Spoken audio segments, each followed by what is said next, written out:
What if I told you that the most powerful banking entity in the world was laundering money, and that its corporate bureaucrats go to great lengths to make sure that their illegal activities are never discovered? Well, right now you're probably thinking that's not news, but stay with me here. The World Bank is an international financial institution that's designated to help developing countries by providing loans, all in the name of, quote, reducing global poverty. However, the banking giant has been accused of actually increasing poverty by keeping the third world in perpetual debt and in servitude to the first world. But aside from its obvious critiques, there's also blatant criminal corruption taking place at the highest levels of the financial institution. One woman has risked everything to shed light on this truth. She's exposed information that reveals the extent of the collusion between financial groups and foreign governments. Her name is Karen Hudes. She was senior counsel at the World Bank for 12 years before blowing the whistle. She's joining me now to talk about her experience and what it all means for the rest of us. I'm joined by Karen Hudes. Thank you so much for coming on, Karen. Thanks for having me. So could you briefly explain what the impetus was for you to speak out? What did you see? I was a lawyer and I saw securities fraud. I saw financial information that was not being disclosed to $180 billion worth of bondholders. It was my job to make sure that the financial statements were correct. So first, I reported it up the corporate ladder to the audit committee. When that didn't work, I went to the U.S. Treasury Department. And when that didn't work, I went to the U.S. Congress. Senator Lugar wrote 3 letters to the World Bank saying, don't fire this lady. And they promptly fired me. This means that the U.S. Congress does not have the information that it needs. So they stuck with the problem. After I was fired, 3 senators asked for a GAO inquiry into the corruption that I was reporting at the World Bank.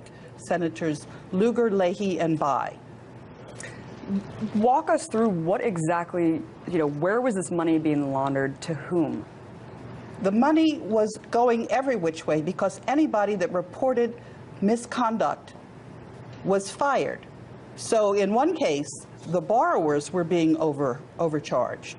In another case, I was reporting corruption in the Philippines. $900 million worth of money that should have gone to fight poverty in the Philippines instead went to a corrupt man, Lucio Tan, who was in default on his loans. Philippine National Bank went into default. There was a run on the bank. Philippine National, the investment company tried to bail out the bank for $500 million. And then the board was lied to. And my story is about trying to uncover the cover-up.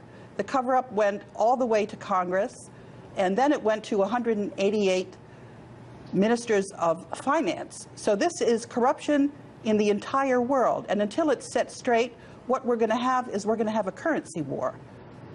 So you think that this was just a microcosm of what's happening across the entire institution? You just saw one aspect of this kind of laundering. It wasn't just me. There's a group of World Bank whistleblowers. There's one of us from the United Kingdom. There's one of us from Mexico. There's one of us from India. There's one of us from Ethiopia. And we're all reporting the same thing, corruption from top to bottom of that institution. The money's going every which way, but where it needs to go to fight poverty. And so you said that you were kind of stifled. You went to the government and then you had a couple senators on your side, congresspeople. What of the corporate press? You said that you continuously tried to go to them with the story to cover it, and you were shunned as well. Absolutely, and the reason why I found out, it's because the corporate press is owned by one mega conglomerate. All of the financial institutions in the world, just about, are part of this scheme to rip off everybody, every single citizen on this planet. That's what I'm talking about. And it's not just my idea. There was a very accurate report on this from the Federal Institute of Technology in Zurich, Switzerland. 3 mathematicians looked at accurate corporate data on 43,000 transnational companies, and they reported that through very clever interlocking corporate directors, these groups managed to grab 10 times the power than they otherwise had in their finances. So they own 40% of the assets of all of the companies traded on the capital markets of the world, and they own 60% of the earnings for every year. This means that the central banks for the world are issuing paper money with absolutely no accountability to the people who are using this money. And pretty soon, in a matter of weeks probably, the whole system is going to come to a screeching halt with something called gold backwardation. Well, let's back up a little bit because, I mean, basically there's no oversight over these institutions. Aside from laundering money, plainly, they're also laundering money offshore, hidden in these bank accounts, offshore bank accounts. I want to talk about how much power the banking system really has over geopolitics. I mean, you just broke down that all of these people are kind of interlocking. Would you say that they control the government as well? Absolutely. What I have documented is state capture. I tried to have information go to the voters before the presidential elections because Robert Zellick was Mitt Romney's National Security Transition Planning Chief. CBS wouldn't report it. If the voters don't know who they're voting for, I asked CBS to have a question on international corruption. They figured the American public didn't need to know. So if the public doesn't know what's really going on, then you don't have a democracy, and that's what we're talking about. Can you name any names of who you think are the real power players here? Because I know that, you know, if a little bit of digging can really reveal who these people are that are kind of pulling the strings here.